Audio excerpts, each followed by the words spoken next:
tô aqui agora para anunciar, chamar a Juliana, que é uma destacada especialista em cultura organizacional na nova economia do Brasil, enfocando em inovação, desenvolvimento profissional e habilidades do futuro. Ela foi a mulher mais jovem a receber o prêmio G10 Liderança Empreendedora Feminina e a primeira sócia mulher da Startse, atuando como CCO em 2021 e fundou a World Garage, né, que é... Ela vai explicar um pouquinho melhor aqui sobre a empresa. Vem para cá, Juliana, seja muito bem-vinda. Eu vou ali para o canto para aprender com você, mas eu volto daqui a pouco para... Muito prazer, bom ter você aqui. Eu volto daqui a pouco aqui para fazer as perguntas e interagir com o público. O palco é seu, seja bem-vinda. Obrigado. Combinadíssimo, muito obrigada. Estão me ouvindo bem? Então, tudo certo? Fechou. Então, gente, WG exatamente por essa confusão. A gente fez um teste em todas, nossa, Starbucks, com a avó, com o pessoal do mercado, falou assim, lê aqui o nome. Aí todo mundo dava aquela sagulha falando, não, então vamos para a WG que é mais fácil. Bom, pessoal, vamos lá. Antes de me apresentar, eu queria até apresentar a WG para vocês conhecerem um pouquinho, tá? Nós somos uma garagem de inovação e cultura e a gente desenha projetos customizados tanto de transformação cultural e também ali a parte educacional. Então, a gente treina aí líderes e times como um todo, tá? E eu gosto sempre de falar sobre o nosso propósito, porque diz muito sobre a gente, sobre mim, sobre, né, o tema aí que a gente vai falar. O propósito da WG é tornar as empresas mais competitivas, só que sempre a partir das suas melhores versões. Ou seja, eu quero que a sua empresa seja igual, sei lá qual. Não. Quero que a sua empresa respeite os seus valores, a sua essência, a sua história, mas se puxe sempre para ser ainda melhor. E me apresentando também um pouquinho, né, gente? Bom, muito prazer, eu sou a Juliana, sou goiana. Tem alguém aí de Goiânia? Tem algum conterrâneo? Por favor, escreva aí no chat para o pessoal depois contar, tá bom? Mas sou lá da terra do Piqui. Amo a minha terra, mas moro aqui em São Paulo já há mais de 30 anos, enfim. Aos que gostam aí de signos, né? Sou sagitariana, sou noiva do André. Aí, ó, tem um sagitariano aqui. Sou noiva do André, então geralmente as nossas fotos, não, é sempre ele assim, meu Deus, não aguento mais, a gente faz piada de tudo, aquelas piadas de tiozão, tudo à toa, mas enfim. E todo mundo pergunta, fala assim, gente, vocês têm os dois, né, tem uma personalidade super forte. Quem que manda aí nessa casa? Quem manda nessa casa, gente, é o Joey, que é meu cachorrinho, pequenininho, de 4 quilos. Se vocês quiserem ver, me sigam aí nas redes sociais, no Instagram, Juliana de Alencar, vocês vão ver aí a figura. Tá? Que eu sou apaixonada e assim somos a nossa família. E contando um pouco do nosso histórico, né, do meu histórico rapidinho. Trabalhei por anos aí na área, né, de inovação, na área de inovação da Mil, lá que eu conheci, enfim, fui rodando o mercado, conheci os sócios da Startse, fui para a Startse, virei sócia lá, tive 2 atuações, uma na área de inovação corporativa e a outra como Chief Culture Officer. E aí depois eu resolvi me arriscar aí no empreendedorismo e aí eu fundei a WG. Então, quem quiser me adicionar, quem quiser trocar mais figurinha, enfim, estou aí mais que à vontade. Mais que à disposição aí para falar com vocês. E, gente, bora lá. Vamos falar sobre transformação digital, né? Que é um tema que provavelmente aí grande parte de vocês já ouviu falar. É uma coisa que é super presente no nosso dia a dia, só que ainda é um pouco confuso. E até, quando eu falo, né, sobre transformação digital como um todo, eu gosto sempre de dar um passo atrás e contextualizar, trazer um pouco de fundamento. E por quê? Porque não basta a gente saber a informação. É muito importante a gente entender alguns conceitos para aí sim cada um criar aí as suas hipóteses, né, para criar todos os seus racionais e agir em cima desse novo mundo. Bom, uma coisa a gente sabe, então, para começar, que antes, né, estava tudo muito esquisito, até o nome, né, ali da WG, mas hoje está tudo muito esquisito, a forma que a gente faz negócio, a forma que a gente faz gestão, os nossos times, tudo é como se fosse assim, estivesse nebuloso. Antes a gente conseguia fazer planejamentos estratégicos mais a longo prazo, hoje em dia é um curto prazo ali muito espremidinho. E até a própria S&P, né, diz que uma empresa está morrendo ali a cada 15 dias, enfim, esse número aí tende a aumentar muito mais. E eu gosto muito de uma teoria, até do meu ex-sócio, né, do Cruel. Ele tem um flywheel, que explica um pouco sobre essas mudanças tão aceleradas que a gente está vivendo. Que ele defende que a entrada de uma tecnologia, gente, apenas uma tecnologia tem o poder de impactar um mercado como um todo, né? Criar aí novos modelos de negócio e com isso é necessário um novo modelo de gestão. Você não entendeu nada, né? Mas eu vou explicar um pouco mais. E para explicar um pouco mais, eu te convido... alguém já andou alguma vez na vida ou conhece o Tesla? Sabe o carro Tesla? Já ouviram falar ou já tiveram a oportunidade de andar, enfim. É um carro fantástico, assim, daquele friozinho na barriga que você fala, meu Deus, vai bater, vai bater, vai bater, vai bater. Enfim, mas para reforçar um pouco mais esse conceito, trazendo aí carros elétricos e autônomos aqui, por exemplo, tá? Quando me perguntaram, Ju, se entrasse um carro elétrico e autônomo no seu dia a dia hoje, o que ia mudar na sua vida? E aí eu falei, sei lá, eu acho que eu ia fazendo unha, ia lendo, né, para o trabalho, ia, sei lá, fazendo qualquer coisa assim, que aí o carro ia dirigindo por mim e tava tudo certo. E realmente, né, a gente vai poder aí, enfim, ir e vir e tal, com mais autonomia, com muito mais tranquilidade, fazendo outras coisas ao longo do caminho. Mas quando a gente vê a entrada de um carro elétrico e autônomo no mercado, o impacto que isso começa a ter. No começo, aquele impacto ali, um pouco óbvio até, né? Sobre ali, sei lá, serviços, exemplo de estacionamento. Poxa, afinal de contas, por que a Ju, né, vai pagar um estacionamento, sendo que o carro dela pode pegar, levar ela para o trabalho, voltar para casa, estacionar de graça e depois pegar ali no horário combinado. Né? E até mesmo, seguro de carro, né? Porque os carros elétricos e autônomos tendem a andar conforme a lei, sem aquelas barberagens, sem correr, enfim, então tende a ter menos acidentes, né, ter menos estragos aí no carro, enfim, e a gente tem uma série aí de impactos no mercado. Até um ponto que me chamou muita atenção na entrada dos veículos elétricos e autônomos. Impacta na área da saúde, em transplante de órgãos. Que olha que louco, como ele tende, né, a andar conforme a lei, a gente terá menos acidentes. E, consequentemente, o maior índice aí, né, de transplante de órgãos é feito através de acidentes de carros que você tem o menor índice de contaminação, de infecção, enfim. Então, a área da saúde vai ser toda impactada. Então, vocês conseguem entender como a entrada de uma tecnologia consegue impactando diversos mercados? E aí eu te pergunto, será que a área da saúde, ela está olhando carro elétrico e autônomo? Vai entrar no meu dia a dia. Então, provavelmente vai impactar o meu mercado e eu preciso agir quanto a isso. E aí, para reforçar um pouco mais ainda esse conceito da entrada da tecnologia. Quem aqui já escutou falar no case Nokia? Fala, meu Deus do céu, vai só se perguntar quem não. Ninguém aguenta mais o case Nokia da vida para falar aí de inovação. Mas tudo bem, gente, reforço esse case. Teve uma capa que é super fatídica. Quem quiser, eu envio depois a foto dessa capa. É uma capa da Forbes, que o CEO da Nokia apareceu falando aí sobre o seu 1 bilhão de consumidores, né, de clientes e tal. Foi uma capa que foi uau ali na época. Só que nesse mesmo dia foi o lançamento do primeiro iPhone. Olha que loucura. E aí eu te pergunto, será que o CEO lá da Nokia, né, será que o pessoal ali da Nokia olhou o Steve Jobs e falou, aquele cara do Macintosh, né, do iPod, enfim, aquele cara que lançou a máquina, lançou o iPod, vai impactar o meu mercado?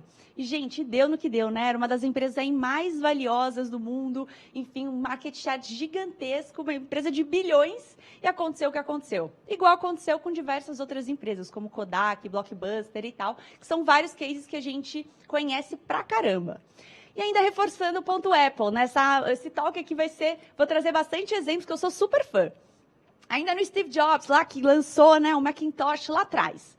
Será que o pessoal da Polar, ou se não da Rolex, que é do mercado de luxo, né? Será que ele olhou ali o Steve Jobs lá atrás e falou, esse cara montou aí, criou o Macintosh e vai impactar de alguma forma o meu mercado? E por que eu falo da Rolex? Porque hoje é super descolado, a gente sai com um Apple Watch, né? Então as pessoas ali, poxa, poderia sair com um relógio de luxo, só que eu sou muito descolado, que é um relógio inteligente e tal. E a mesma coisa, gente, aconteceu na indústria de fone, né? Exemplo, a JBL, a Bose, enfim, que eram líderes ali em fones. Eu não sei se vocês têm, né? Alguém aí de vocês, alguém tem o fone da Apple? Comenta aí no chat para a gente saber. Mas ele substitui muito bem, né, com uma ótima qualidade. Então, provavelmente pegou um belo pedaço do universo aí JBL, Bose como um todo. É a mesma coisa com a Apple TV, né? Será que, sei lá, Globo, NET, enfim, olharam o Steve Jobs lá atrás e falaram, esse cara vai pegar o meu mercado de alguma forma que vai que o pessoal deixa de assistir novela para assistir algum programa ali das séries. E para fechar esse case aí, a indústria de games, né, com a entrada aí do iPad, né, Nintendo, enfim, todas as empresas aí, será que elas conseguiram se antecipar? E aí, gente, eu tenho uma mãe da terceira idade. Eu não sei, a mãe de vocês, não sei se é da terceira idade, né? Eu já tenho ali uma certa idade, minha mãe já tem uma certa idade. Será que a indústria de bingo ou de jogos olhou e falou assim, o Steve Jobs lá atrás, né? O cara do Macintosh vai mexer ali no meu mercado. Afinal de contas, minha mãe vive jogando aí Candy Crush com as amigas no dia a dia, né? E às vezes substituiu alguma jogatina presencial como um todo, mais impactou o mercado. Gente, não tem como não dizer. E o que a gente fala é que, assim, não dá mais para saber da onde que vem a bala, né? Não dá para saber da onde que vem o tiro, porque são várias possibilidades. Da mesma forma, né, dos carros elétricos e autônomos, que acabaram impactando a área da saúde, mesma forma, todas essas indústrias aí que eu mencionei. E o curioso é quando a gente fala em inovação, em transformação digital, enfim, é muito engraçado como o padrão mesmo de concorrência vai mudando sempre. Antes era sempre a briga, né, ali de dois grandes gigantes, né, um contra o outro. A concorrência era muito clara. A gente sabia com quem que a gente estava concorrendo. Hoje em dia a gente não sabe mais. E às vezes pode não ser um concorrente direto, pode ser um concorrente o que a gente chama de assimétrico e que pode impactar diretamente o nosso mercado.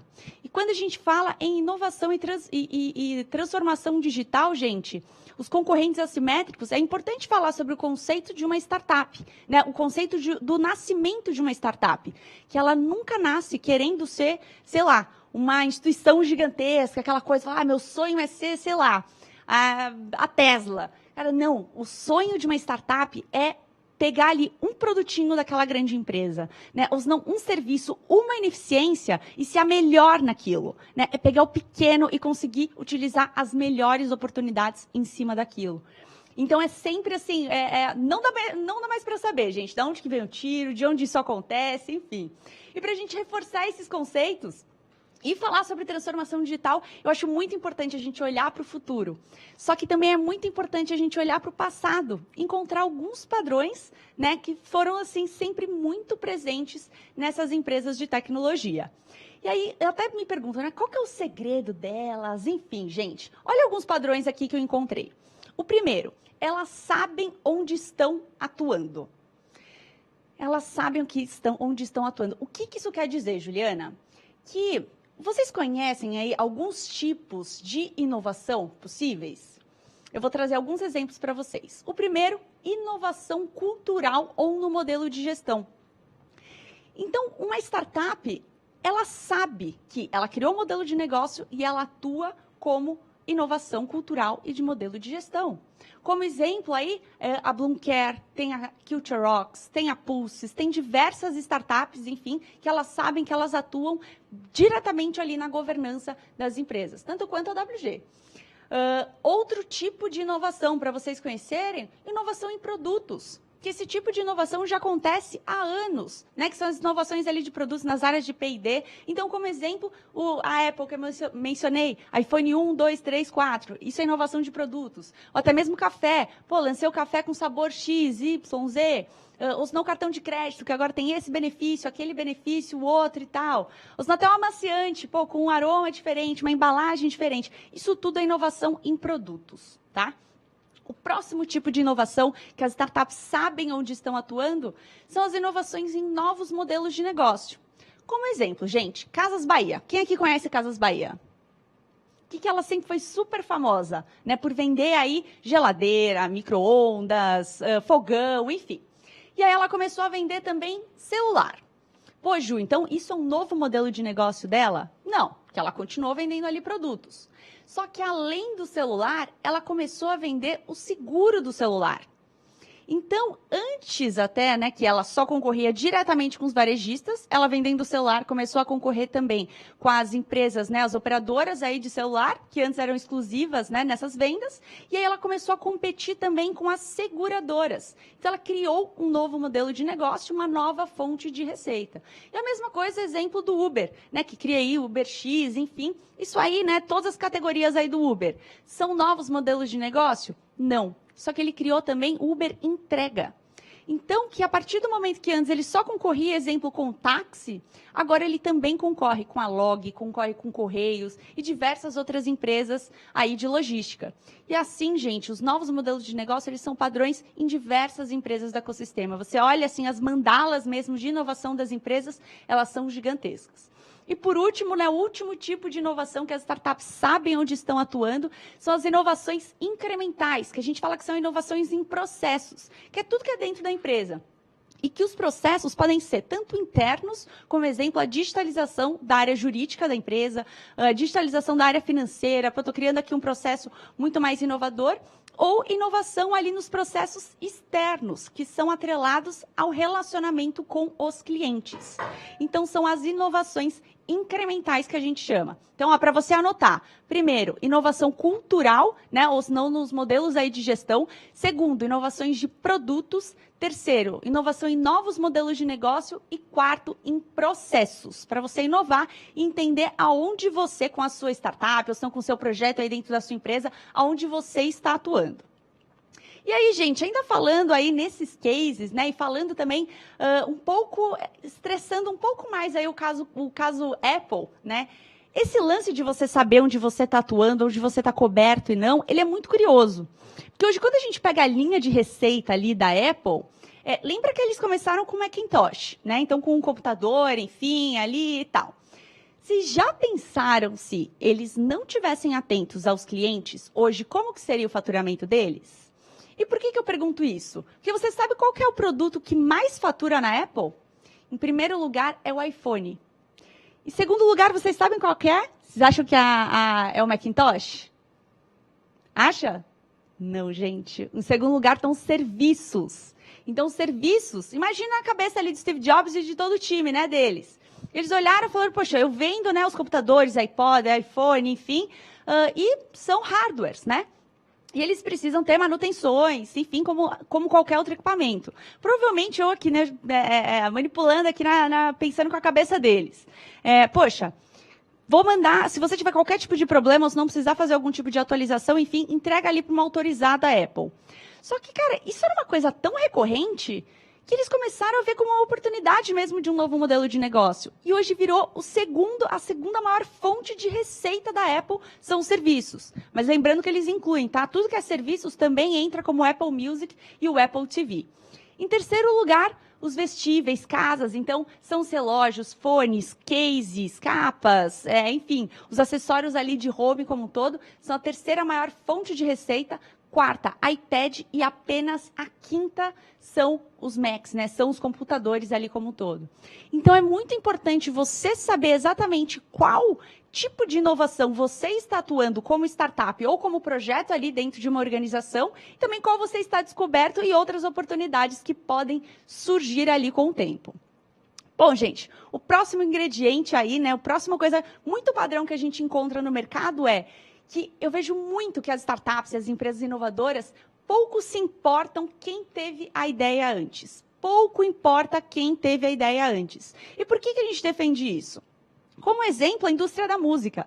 Vocês são do tempo de CD, vocês são do tempo de fita cassete, vocês estão tudo velho, né? Eu lembro pouquíssimo disso. Lembro pouquíssimo desse tempo. Só que quem entrou aí, né, na indústria de música digital foi o iTunes, né? Ele liderou ali em 2003. E aí, passou-se um tempo, e apenas em 2006, o Spotify entrou para o mercado e começou a concorrer aí com o iTunes. Só que o iTunes sempre líder ali do mercado, enfim, por muitos anos. E apenas, gente, em 2015, o Spotify virou maior do que o iTunes, que já tinha virado ali o Apple Music. Então, anos depois. E aí ele ficou lá, líder do mercado, e apenas agora, em 2023, o Apple Music ultrapassou o número de usuários ali pagos do Spotify. E aí, qual que é o aprendizado que a gente tem disso? Né? Pouco importa quem teve a ideia antes, né? Muita gente, a gente escuta falar muito no mercado, assim, eu queria lançar tal. Mas isso já existe. Mas aquilo já existe. Não vou lançar que isso já existe. Pouco importa. Geralmente, o pioneirismo, ele está mais atrelado ao ego, né? De eu ser o pioneiro do que ao sucesso como um todo. Porque quem vai ter sucesso é quem consegue ali atender as demandas dos clientes, né? Consegue ali conseguir mapear as tendências do mercado e está super alinhado a isso. É o sucesso a longo prazo, gente. O sucesso de hoje, o pioneirismo não quer dizer absolutamente nada. É mais ego do que eco. Próximo ingrediente, o que eu escuto muito. Muita gente fala assim, gente, a tecnologia é inimiga do ser humano.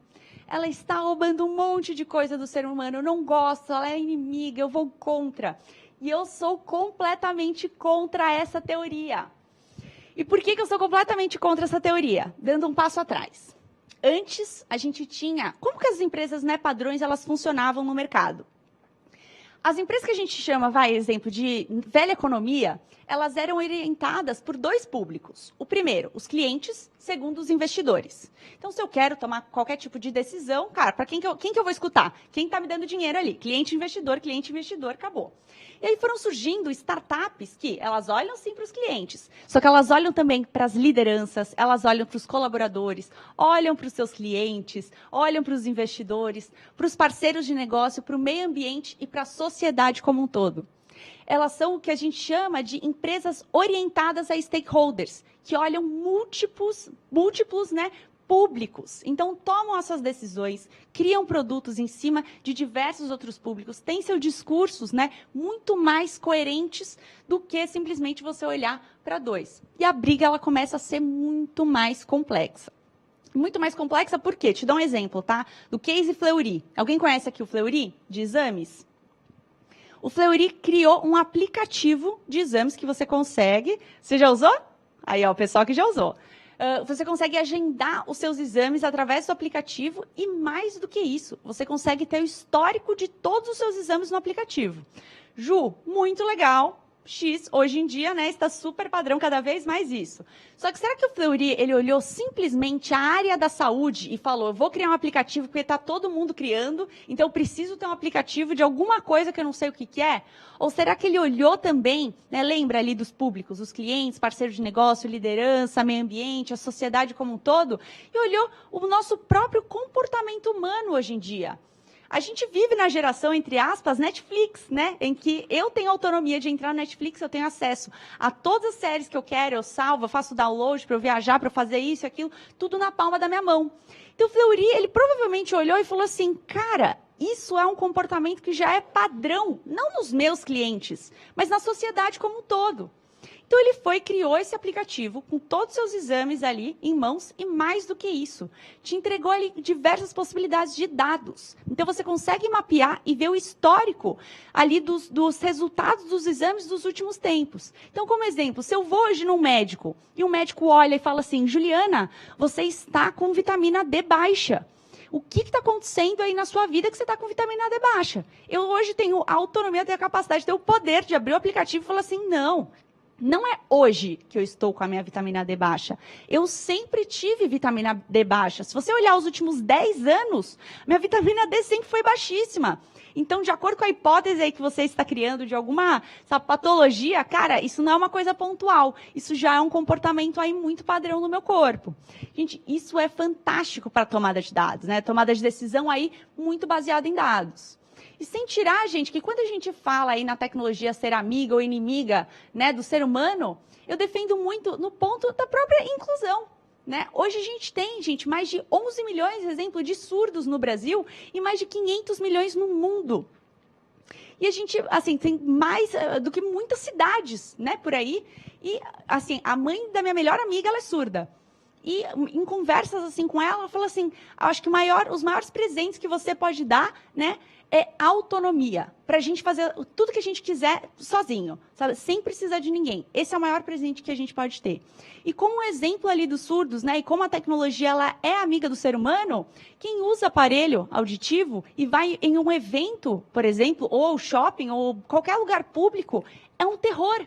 Porque ele amplia muito o som e você fica completamente ali desnorteado. Então, provavelmente vai ter que desligar o aparelho, enfim. E o que a Apple ela fez? Ela criou os fones em que você consegue regular a altura ali do fone para ser compatível ao seu aparelho auditivo. Isso é fantástico. E mais do que isso, o que ela fez? Um centro ali de assistência técnica 100% dedicada aos surdos. Então, eles conseguem agendar e eles terem autonomia sobre seus próprios aparelhos e simplesmente resolver ali as suas dores. Isso é fantástico. E a mesma coisa, como exemplo, a Alexa, né? Que hoje para pessoas com qualquer questão de mobilidade, para pessoas idosas, para pessoas, enfim, o comando de voz que você consegue ter dentro das suas casas, né? Para liga para fulano, estou com uma emergência, abre a porta, faz isso, faz aquilo, pesquisa o tempo, pesquisa o preço de não sei o quê, qual que é o tempo, liga para fulano. É incrível a autonomia que deu para diversos públicos e às vezes a gente esquece. Então eu falo que é quase como uma dor no coração a gente falar que a tecnologia ela é inimiga, né, do ser humano, sendo com esses tantos benefícios mesmo, né, que a gente tem de tomadas de decisão, né, das nossas vidas, da nossa saúde ali, né, perante aos nossos dados relacionados aos exames, tanto quanto a essa inclusão. Uma coisa, né, uma outra coisa também, que ela é super padrão, que a gente encontra aí dentro das empresas, é que elas estão dispostas a fazer o que o mercado não está. Eu não sei, escreva aí no chat, quem me segue nas redes sociais. Recentemente eu postei um case que eu falei num podcast do Dr. Paulinho, fez o maior sucesso. E por quê? Quando a gente fala em as empresas fazerem, né, aquilo, né, estarem dispostas a fazer o que os outros não estão, vou dar esse exemplo. Fui lá, estava com as vitaminas tudo bagunçado. Aí ele falou assim, você vai ter que tomar 3 dias de soro com sei lá o que tinha lá dentro. São 3 dias, você vai precisar vir aqui. Falei, tá bom. Fui lá no primeiro dia, tomei o meu soro, ok. Voltei lá depois, sei lá, de 2 semanas. Eu cheguei lá, a enfermeira olhou para mim e falou assim, Juliana, você vai querer tomar o seu soro de novo no braço esquerdo? Porque da outra vez você tinha falado que você queria tomar do braço esquerdo para você poder digitar e trabalhar com o braço direito. Aí eu falei, gente, que loucura. Como que você lembra, né, disso? Aí eu falei, sim, por favor. Aí ela falou, tá bom, e eu posso te servir de novo café sem açúcar? Eu falei, caraca, tipo, que atendimento personalizado. Você viu esse vídeo? E que atendimento personalizado. E eu até perguntei, falei, desculpa perguntar, mas qual que é o CRM, né, que vocês usam? Qual que é a ferramenta que vocês usam? Lá a gente usa Excel, que a gente gosta de preencher essas informações para a gente dar um atendimento mais personalizado. Então, aonde há, gente, qualquer tipo de, né, onde existe qualquer tipo de crise ou, enfim, oportunidade, cara, se você estiver disposto a fazer isso, você já sai na frente que muita gente. E até outro caso, né, polêmico aí da geração Z, que a gente escuta pra caramba. Hoje em dia, falando, geração neném, não sei se vocês já leram sobre. Gente, bem papo de tiozona aqui, tá? Bem papo de tiazona, já tô assumindo mesmo que tô tiazona, enfim. Saiu recentemente um print, né, viral nas redes sociais falando, e tal, que um candidato, ele falou assim, olha, não aceito a vaga, muito obrigada, porque o trabalho é das 9 às 6. E eu gosto de treinar às 10, então eu não gostaria de abrir mão, né, do meu treino. Por isso eu estou recusando a vaga. Isso gerou um monte de discussão e tal. E aí onde que vem o papo de tiazona? Gente, no meu tempo... Se eu chegasse às 7 no escritório, geral já estava lá. Se eu estudasse 10 vezes algum conteúdo, alguém já tinha estudado 100 vezes. Se eu fizesse não sei o quê, eu ultrapassava tal meta, alguém já tinha feito. E por que eu trago isso? Por que eu trago esse papo de tiazona aqui para vocês? Que se vocês fizerem isso daqui a mais, pensa, existe uma vaga. Se vocês só aceitarem o horário ali do trabalho, né, padrão das 9 às 6, vocês já estão na frente de muita gente. Se vocês entregarem um pouquinho a mais, vocês já estão à frente de muita gente. Então, assim, eu considero, sinceramente, se você não veio de uma família milionária, se você não é o talento maior aí da turma, né, o maior gênio, primeiro da sala, tem 1000 possibilidades, não vai conseguir, sei lá, viajar, estudar fora, isso e aquilo, saiba que o mundo nunca foi tão inclusivo quanto agora. Sinceramente, por conta da própria demanda, da própria necessidade ali, na dificuldade de contratação das empresas, isso daqui que você fizer a mais, você já sai muito mais à frente no mercado. Você consegue crescer muito mais profissionalmente. Então, veja como uma oportunidade. E assim funcionam as startups e várias empresas de inovação. Elas estão dispostas a fazer o que o mercado não está. E só por isso, às vezes, você já sai na frente pra caramba. Um outro ingrediente, gente, próximo ingrediente, elas são diversas. A Raquel Maia, né, vai falar pra caramba aí sobre isso. Enfim, esses temas aí já vão ser super falados. Só que o Vale do Silício, né, reforçando, provou já por A mais B que a diversidade ela é fundamental para a inovação. Inovação, transformação digital, anyway. Por que isso? A chance de um produto que é construído numa mesa diversa de pessoas... com a maior diversidade possível. A chance daquele produto ser global é muito maior do que uma mesa que é composta por um único perfil. E isso, gente, é comprovado. Pensa, uma mesa composta ali só por Juliana. Vamos criar um produto XYZ que às vezes vai atender ali na China para um outro público. Cara, a gente não vai nem saber, ponto cego, não vai saber nada. E diversidade é falado só agora no universo de inovação e todo o movimento que está acontecendo? Não. Quem lembra aqui do caso do 11 de setembro? Gente, então, é a nova divisão do rolê. Que o pessoal fala assim, olha, se você lembra o que você estava fazendo no 11 de setembro, já está chegando. Gente, o 11 de setembro, por que eu trago aqui esse exemplo, tá? 11 de setembro, tá? 2 times ali, né, eram à frente do caso, CIA e FBI. Os 2 eram contratados, né, são os 2 times aí do governo americano. Os 2 têm um único líder, né, que é o governo americano. A única diferença deles é que um atua em território nacional, o outro internacional. E os 2 têm o mesmo inimigo, que é Al-Qaeda, terrorismo, enfim. E o que aconteceu naquela época, gente? Isso não é a Ju que está falando, tá? Vocês podem dar um Google aí, que aí vocês vão buscar mais histórias. O governo americano se orgulhava de ter os times, né, da CIA e do FBI compostos por homens brancos. Eles chamavam de arroz branco, né, que eram homens brancos, classe média alta americanos. Eram os verdadeiros americanos e só eles eram capazes de defender a pátria. Só que aí o que faltou, gente? Diversidade nesses times. Diversidade para compreender a cultura, a religião, a língua, os incentivos. Então é basicamente assim, né, eu exagerando, que eu sou meio exagerada aqui. Pensa, eles olhando ali o Bin Laden dentro da caverna, né, comendo ali com a barba, dentro de uma caverna, comendo uma marmitinha ali na mão, falou assim, cara, eu sei que isso é perigoso, mas olha para você, olha para a gente, né, nós somos Estados Unidos. Então, assim, a diversidade, a quantidade de pontos cegos que eles não conseguiram ver, não conseguiram se antecipar, esse foi um dos motivos que eles não conseguiram se antecipar quanto a esse atentado. E se vocês quiserem se aprofundar sobre isso, tem um seriado super legal chamado The Lumen Tower, lá na Amazon Prime. Vocês vão, assim, maratonar, vale muito a pena ver. Em um final de semana vocês vão ver e vocês vão conferir lá esse ponto da diversidade que é super curioso. E esse ponto da diversidade ele virou tão forte que as principais bolsas, né, do mundo elas já se posicionaram, dizendo que é necessário em que as empresas listadas nelas sejam diversas. E a própria B3 falou, se você quer abrir capital, saiba que você precisa ter um percentual de diversidade aí na sua companhia, senão você não vai abrir capital com a B3. E o que isso acontece? Gente, sobre isso movimenta um mercado como um todo. Sobre o olhar do investidor, é basicamente isso. Ó. Tem 2 startups, sei lá, 2 fintechs, com modelos de negócio assim, iguais, super similares, elas são muito promissoras. Só que uma tem um percentual de diversidade e outra não. Ou seja, se eu investir na que tem o percentual de diversidade, eu consigo alavancar os meus investimentos, porque ela vai conseguir fazer a IPO, a outra não. Então, eu vou investir na empresa que é diversa.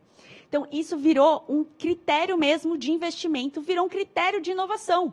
E não simplesmente por conceito. É por conta desses pontos cegos que eu acabei de mencionar, né, da chance aí da empresa criar produtos globais. Então, a chance de você ser inovador, acompanhar o mercado, diminuir pontos cegos é muito maior. Então, fique atento quanto a isso. Né, a transformação digital, a inovação como um todo, a diversidade cai assim, é cirúrgica e muito necessária. Só que, gente, às vezes, a gente fala sobre diversidade, só que às vezes o mais difícil não é ser diverso. Às vezes o mais difícil é ser inclusivo. E olha que loucura. Quem aqui assistia a novela mexicana? Assistia. Gente, eu assistia todas. Todas. Maria do Bairro, Marimar, Maria Mercedes, todas. Luz Clarita, conta comigo. E assim, e no Brasil... novela mexicana fez sucesso, não foi à toa. A gente gosta do drama. A gente gosta do drama. Sabe aquela coisa, aqueles cortes da Maria do Bairro? Tipo, você fez, você tem que apodrecer na cadeia. É muito da gente, cara. O sangue latino é isso. Só que quando a gente fala em diversidade e inclusão, às vezes é o meu ponto e o seu. A gente vem já com uma visão muito binária do que é certo e o que é errado. A gente vê até os conteúdos, né, nas redes sociais, um bom líder, um mau líder, um bom profissional, um mau profissional, um bom projeto, um mau projeto. É tudo muito binário e tudo muito dramático. E quando a gente fala em diversidade e inclusão, é necessário que a gente abrace outras ideias, outras hipóteses, e não vendo apenas como certo ou errado, é vendo também como aprendizado. Isso é fundamental. Não sei se vocês já leram o livro Comunicação Não Violenta, mas o próprio Marshall, que é o autor, ele diz, né, que a nossa autorrecriminação pressupõe que temos que sofrer com os nossos erros e não aprender com eles. Isso para inovação e transformação digital, meu irmão, se você não estiver disposto a passar vergonha, passar nervoso, né, fazer testes ali, errar pra caramba, cara, saiba que você não está inovando o suficiente. Saiba que você não está preparado para inovar. Então, esse é um conceito, né, de diversidade e inclusão ali sobre opiniões, sobre tanto opiniões quanto pessoas, backgrounds, e nos mais múltiplas aí, pluralidade de diversidade são fundamentais. E um outro ponto, seja no universo, né, aí dos negócios, ou no universo familiar mesmo, né, dos nossos dia a dias, gente, eu falo que existem duas mesas só, a mesa dos adultos e a mesa das crianças. E sendo bem transparente com vocês, se vocês não forem inclusivos, ou seja, incluir a opinião dos outros, incluir as pessoas da forma mais do tipo, não concordo com o que você está falando, o seu ponto de vista, só que, cara, que legal aprender sobre uma nova perspectiva. Saiba que você vai ser colocado na mesa das crianças. E eu não sei vocês, mas eu odiava ficar na mesa das crianças. Então, assim, vai lá que agora os adultos vão conversar, você não está preparado para ter essa conversa com a gente. É uma baita oportunidade que a gente perde mesmo, como profissional, de escutar várias perspectivas completamente diferentes das nossas, a gente aprender e agir em cima disso. Só que aí, quando a gente fala em diversidade, a gente atrela a públicos bem específicos. E a gente, às vezes, não explora tanto ali um macro. Como exemplo, será que é fácil ser inclusivo com um perfil como a Kim Kardashian? Kim Kardashian, ela sempre gera muita polêmica, né, no nosso dia a dia. E por quê? Quem que é a Kim? Aquela que isso, meio cafona, meio isso, meio aquilo, aquela que posta não sei o quê, fez isso, fez aquilo, não sei o quê, polêmica e tal. Pois é, gente, às vezes a gente tem dificuldade, né, de ser inclusiva com perfis como a Kim Kardashian. Só que o que acontece? Ela, recentemente, criou a marca dela, Skims, e ficou mais de 3 bilhões de reais mais rica com essa marca, e até deu uma aula recentemente em Harvard, sobre a marca, sobre empreendedorismo, sobre negócios. E aí eu te falo, o futuro é a Kim Kardashian? Não. O futuro é também a Kim Kardashian. E se a gente tiver a capacidade de ser diverso, inclusivo, incluindo públicos como esses, a chance da gente ser inovador, né, se antecipar aí ao mercado, é muito maior. Confia em mim. E dado, né, todo esse cenário, enfim, a gente fala assim, cara, o que eu posso fazer para eu ser inovador e acompanhar todo esse novo mundo? Eu acho que tem algumas coisas que elas são fundamentais mesmo para o nosso dia a dia. Como exemplo, a gente entender os nossos papéis ali, entender mesmo o que nos motiva. Qual padrão nos motiva no dia a dia? Eu posso dar um exemplo meu. Sabe qual padrão me motiva? Uma folha em branco. Alguém me dá uma folha em branco e fala assim, ó, não existe nada, bora criar do zero. WG, bora criar do zero. Se você me dá um projeto de alguém para eu tocar, simplesmente assim, ó, continua e tendo sucesso, só não faz com o projeto não, amiguinha, vai lá, continua. Isso não me desmotiva, não me motiva. Eu gosto da criação do zero. E para o empreendedorismo, até muita gente fala assim, não, mas então para você empreender, você precisa criar o CNPJ, a fundação, aquele dia 1. Cara, não. O padrão que te motiva, às vezes, é o padrão 2, que alguma coisa já foi validada, que a empresa já está rodando ali já tem um tempo, e é aquilo ali. Só que se você entende qual que é o seu padrão, você joga nas posições muito mais certas. Você consegue se antecipar na transformação digital aonde que é o lugar em que você mais consegue contribuir. Só que sem esse autoconhecimento é quase impossível a gente saber e fica aquele papo de louco, fala, ai, nossa, tá bom começar de novo, mas não tem nada, mas vai dar errado, não consigo ter a visão de futuro. Então é muito importante a gente saber o que nos motiva, qual que é o nosso papel ali de atuação mais forte. Um outro ponto que eu acho super fundamental, né, nesse cenário super dinâmico mesmo que a gente está vivendo, é a gente focar no que a gente é bom. Eu acho que eu não sei porquê, tá? Eu não tenho esse fundamento assim tão estruturado na minha cabeça. Mas, olha, a gente ser lembrado diariamente o que a gente é ruim e o que a gente precisa melhorar é tão fácil. Gente, todo mundo vai te lembrar. A sua família, seus amigos, seu time, seu líder, o seu vizinho, o seu, sei lá, o seu síndico, as pessoas estão passando na rua, todo mundo vai te lembrar todo dia o que você é ruim. Mas você descobrir e lembrar e colocar luz, colocar potência no que você é bom, é um exercício. E é aí que muita gente sai na frente. E você descobrir o que você é bom, às vezes é um exercício, gente, mais simples do que a gente imagina. É resgatar memórias do tipo, o que os seus avós, ou os seus familiares, os seus amigos, as pessoas que convivem com você desde criança, o que eles falam, sempre falaram sobre você? Como que você sempre contribuiu para a sua família, com seus amigos, na sua empresa? O pessoal te liga por quê? Quer um conselho? Quer, cara, me ajuda aqui, não sei o que, na TV, que é isso? Ou não, briguei com fulano, me ajuda a resolver isso. Geralmente, a gente foca no que a gente é bom. Geralmente, a gente é bom no que a gente sempre foi bom. E com esse mundo, né, de transformação digital, tudo sendo digitalizado, tudo, né, diversas coisas mudando, isso vai ser fundamental cada vez mais a gente saber. Então, esse autoconhecimento mesmo desse exercício é fundamental. E se você tiver uma dificuldade em lembrar, em resgatar essas conversas com seus familiares, com seus amigos, enfim, cara, como que eu sempre contribuí? Faz um exercício que é doloroso, é incômodo. Mas se pergunte, se você perdesse todo o seu dinheiro, todo o seu cargo, os seus bens, o seu casamento, o seu status, a sua formação, que às vezes é uma placa, sei lá, em Harvard, né, como eu mencionei, o que sobraria? Se você perdesse tudo que está à sua volta, em que, né, te completa e que te, automaticamente, da nossa insegurança, diz muito sobre quem a gente é, que na verdade não diz muito, o que sobraria? Né? Quem que é você, para você conseguir potencializar isso tudo e para você conseguir sair na frente desse mundo de transformação digital e inovação? É assim que a gente vai conseguir colaborar cada vez mais. E na dúvida, gente, falar, putz, mas é isso, mas aquilo está mudando, a transformação, a tecnologia, o novo modelo de negócio. Na dúvida, se a gente não souber como agir, né, como a gente potencializa, enfim, eu deixo só uma mensagem assim. Na dúvida, se a gente tiver um coração de aprendiz, né, um coração eterno, coração de estagiário, uma cabeça de CEO, a gente já sai na frente. O que isso quer dizer? Cabeça de CEO como exemplo ao Disney, né? CEO como um todo. Cara, tomar a frente. Eu acho que, na verdade, cabeça de CEO, né? Cabeça de empreendedor não é o certo. Para mim, eu vejo como um comportamento, um hábito, né? É um hábito empreendedor, que é aquele que, cara, tá sentado no sofá, tocou o interfone, chegou o iFood. Se é aquela pessoa que levanta, vamos resolver, vamos para cima. Por quê? Porque vamos resolver, a gente tá com fome, não tá? Então pode deixar, eu pego, eu resolvo, eu faço. Ou você é aquele que fica sentadinho ali, não, vai que alguém levanta, vai que alguém levanta.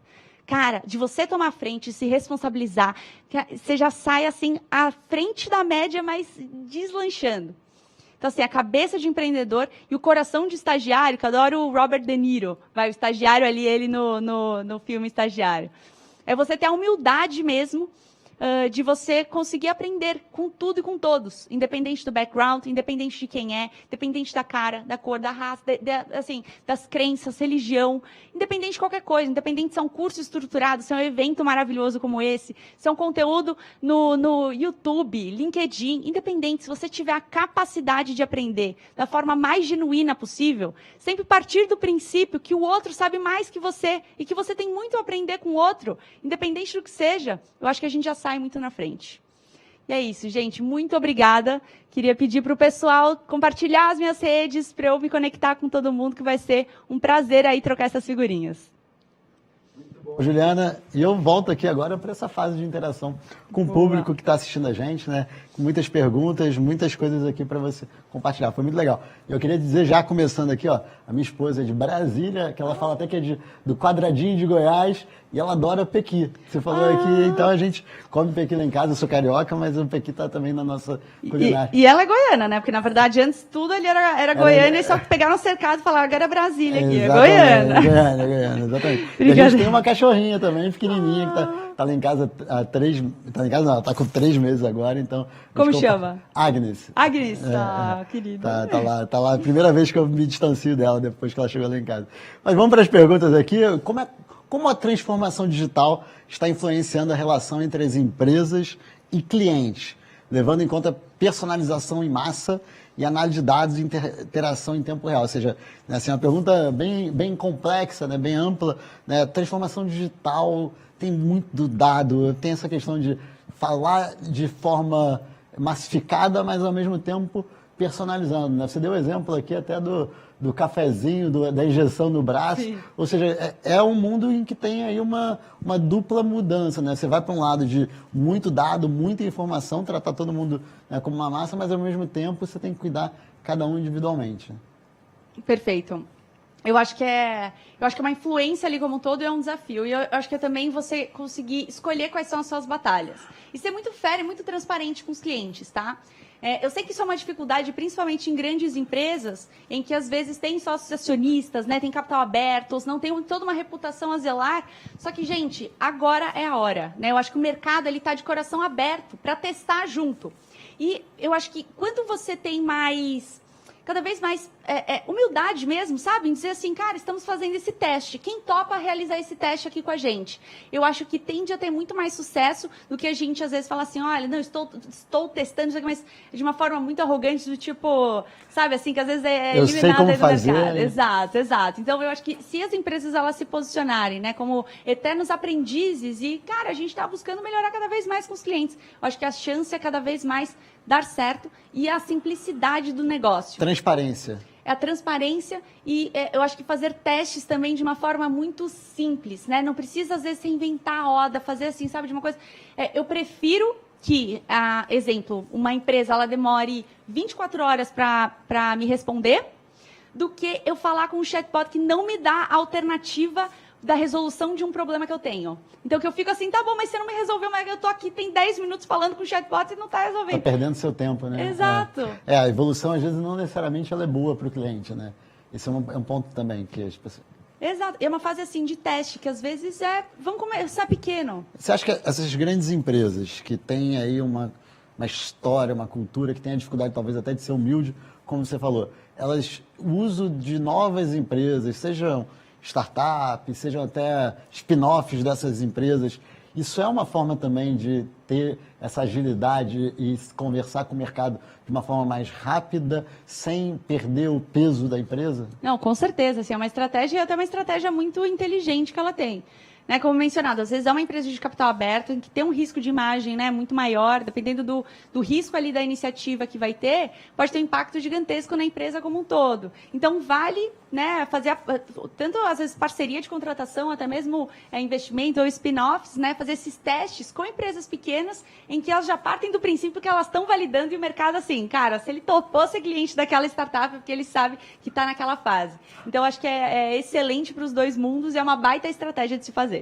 Ó, tem uma pergunta aqui que é o seguinte, como acompanhar a transformação? Acompanhar a transformação é difícil, tem como se manter antenado sem olhar o retrovisor? E eu falo que eu tenho essa dificuldade também, tá? Eu estou aqui hoje acompanhando todas as palestras, tem mais coisa para vir por aí, e eu fico assim, é muito conhecimento. Como é que você se mantém conectado, pensando em tudo que está acontecendo, sem olhar só o que já aconteceu, né? Sem olhar só a informação, mas sim as tendências? Eu acho assim, que nem todo mundo fala, nossa, eu não preciso de café, principalmente aqui em São Paulo, né, gente? É tudo muito acelerado, então é tudo, não, tomar um café para acelerar, para acompanhar, tal.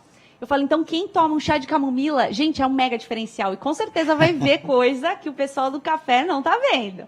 Então, assim, desacelerado. Só que eu acho que, para a gente conseguir se manter competitivo, eu acho que não é só sobre o volume de informação que a gente tem. É a gente conseguir ser muito estratégico e fundamentado ali quanto às nossas hipóteses. A maior dificuldade da inovação de uma empresa é criar uma tese de inovação, né? Uma tese de transformação digital. Por que eu estou fazendo isso? E muitas fazem, como exemplo, olhando só para as startups que acabaram de nascer.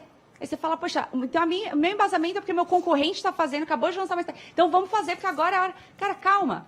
Além das startups, o que está acontecendo agora em 2023, é bom saber que foi tudo que foi investido em 2022 e 2021, tá? Então, eu falo brincando, quer descobrir o futuro? Segue o dinheiro. Então, olha, né, é fundamental olhar relatório de venture capital, de investimento dentro de universidade, né, das próprias startups, CVC, né, que são os investimentos de venture capital vindo das corporações, para onde foi o maior fluxo de dinheiro, provavelmente alguma coisa daí vai sair.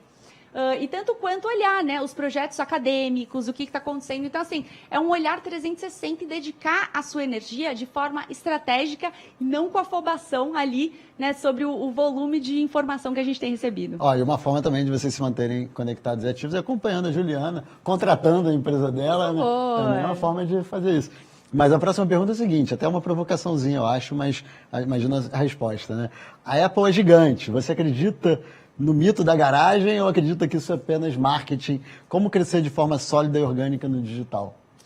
Olha, Apple gigante, eu acredito muito no mito da garagem. Vou falar o significado da garagem pra gente, tá? Que é garagem estranha. Projetos que foram construídos com muitos sonhos, poucos recursos, né? Pra gente nunca perder essa essência. Então, acho que se você tiver o conceito mesmo, sabe? Assim, da garagem, sempre muito presente, eu acho que a chance da gente simplesmente voltar pro caminho certo é muito grande. E aí, a segunda pergunta é como crescer de forma sólida, orgânica no digital? Eu acho que é crescer com muita consciência.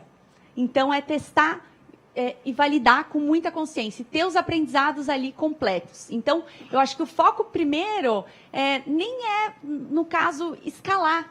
É, no caso, validar se aquilo é uma dor.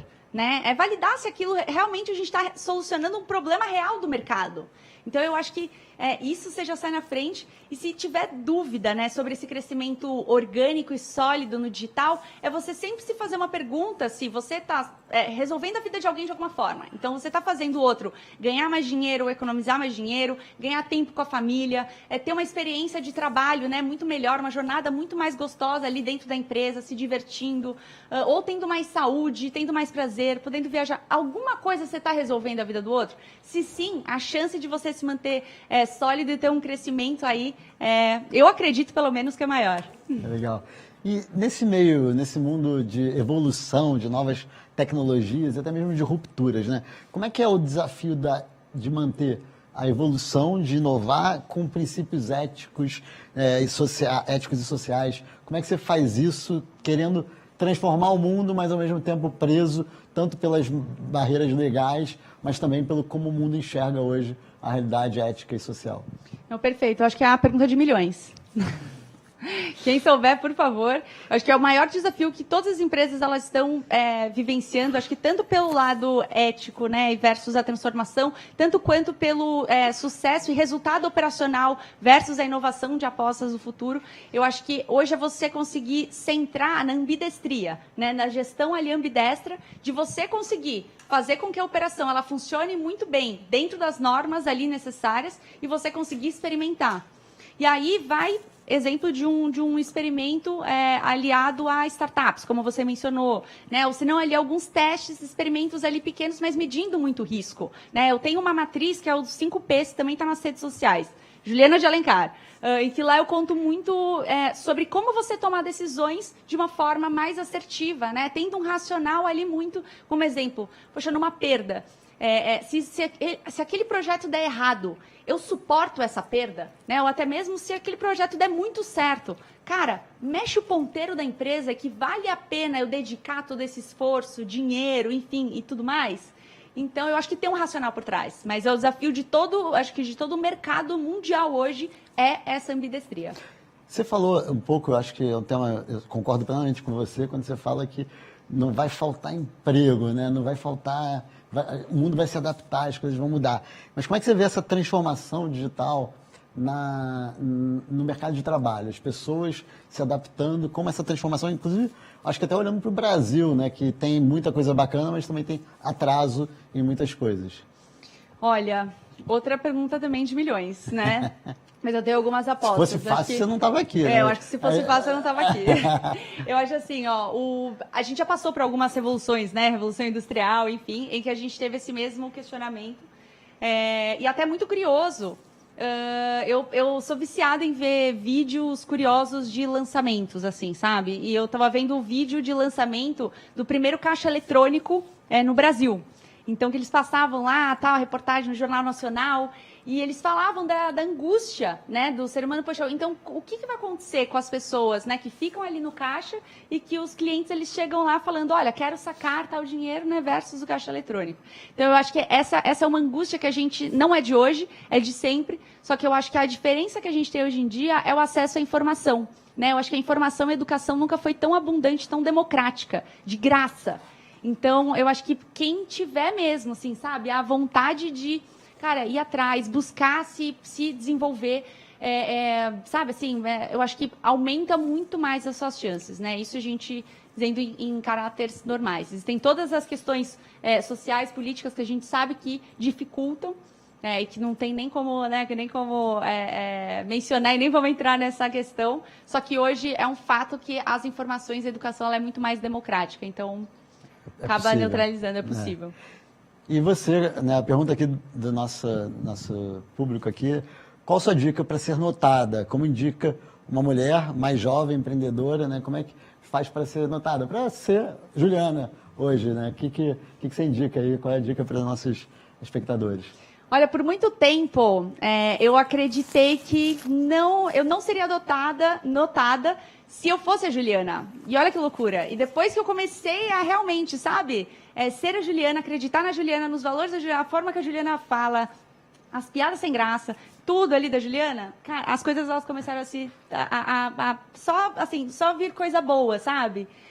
Então, eu acho que um conselho que eu dou é você respeitar mesmo a sua essência. Lembra lá do propósito da WG, né? De criar suas melhores versões. É uma coisa que eu acredito muito. Porque, assim, gente, já existe tudo, né? Muito de tudo. Só não existe cada indivíduo. É aí que tá a graça, né? Do individual. Então, eu acho que cada vez mais, se você conseguir respeitar a sua essência, respeitar as suas verdades, né? As suas crenças, o que você acredita. E querer, né? Ter a vontade de fazer melhor ainda para o outro. Pensar em uma escala muito maior, né? Pensando no impacto do seu trabalho no outro, eu acho que as coisas vão vir. E dar cara a tapa, porque eu falo hoje, a doença do século é o medo de passar vergonha. Uhum. Né? O mundo dos solteiros é assim, não, vou lá, tô ficando com alguém, não vou fazendo isso aqui, não. Deixa eu então ficar com alguém aqui antes, porque vai que o outro tá ficando. Então, assim, a mesma coisa nas redes sociais, gente. As pessoas, às vezes, elas não lancham pela vergonha. Então, eu acho que se você tiver coragem, não tiver um medo de passar vergonha, você já sai na frente. E porque, na dúvida, tá todo mundo passando vergonha, tá? Tá tranquilo. É interessante que o tema veio com o Marcelo Taz, depois voltou com a Ana Minuto. A consciência, né? A autoconsciência. Você se conhecer e assumir também é o que você falou agora, né? É uma forma de fazer isso tudo. Perfeito. Ó, a próxima pergunta é a seguinte, ó. Você vendia biju, né? E hoje é premiada pelo G10. Me ajuda. Então a pessoa está pedindo socorro aqui, contando um pouco da sua história também. Ai, com certeza. Não, eu vendia biju, que foi onde eu me descobri empreendedora, né? Na escola, com esse lance aí de oportunidade. Meu pai trabalhava ali na Paulista e tinha aqueles rapazes que vendia biju lá na Paulista e comprou um colar para mim de presente. E aí eu cheguei na escola, as minhas amigas, gostei. Aí eu falei, tá bom, peço meu pai comprar. Aí a outra, eu também gostei. Aí eu fiquei pensando, olha isso, com 10 anos. Eu assim, cara, mas é o tempo dele, né? Comprar e tal. E, pô, o pessoal comprou biju. Aí eu falei pra ela, mãe, você me leva lá na 25 pra gente comprar biju? Porque eu tô vendo uma demanda ali na escola. A gente foi na 25, comprou biju, comecei a vender biju, gente, deu super certo. E eu parei ali porque, enfim, porque foi uma história... Qualquer hora eu conto, tá? Pra não estender aqui. Só que é um passo de cada vez. E a gente acha que... Não, só que eu acho que, enfim, Deus, o universo e tal, ele ajuda quem dá o primeiro passo, sabe? Ele acredita muito nas nossas intenções e em quem age. Então, haja, sabe? Na dúvida, não retraia. Na dúvida, haja. Faça alguma coisa, sabe? Dê um passo que as coisas elas vão caminhando. E lembrando que não é um crescimento tênue, né? Hora você tá aqui, hora você tá aqui, hora você tá aqui. E o importante é, cara, é nunca desistir. Juliana, muita gente, né, que empreende, a gente vê com sucesso, tem uma história de empreendedorismo jovem, alguma coisa como você. Mas tem muita gente que está agora, né, com 20, 30, 40 anos e quer ter acesso à inovação, transformação, mudar até de vida. Você acha, qual é a dica que você dá para essas pessoas que não eram empreendedoras natas, não tinham esse talento de vender, de detectar um potencial mercado com 10 anos, mas quer entrar? É possível, né? Cara, é super possível. E hoje, assim, a gente vê o papel de atuação de empreendedorismo, às vezes, como um único, né? Vou criar um CNPJ. Se você quer testar o empreendedorismo, se você quer amadurecer o seu lado empreendedor, uma ótima forma é ajudar o outro. Tem um monte de empresa, um monte de startup aí muito legal, até várias dentro de comunidades, só esperando mentorias. Então, é que às vezes você consegue entrar como sócio, abrindo aí portas, sabe, assim, para outros mercados dentro da sua empresa ou na sua rede de relacionamentos e mentorando na forma administrativa, marketing, gestão de pessoas, enfim. Essa é uma das formas.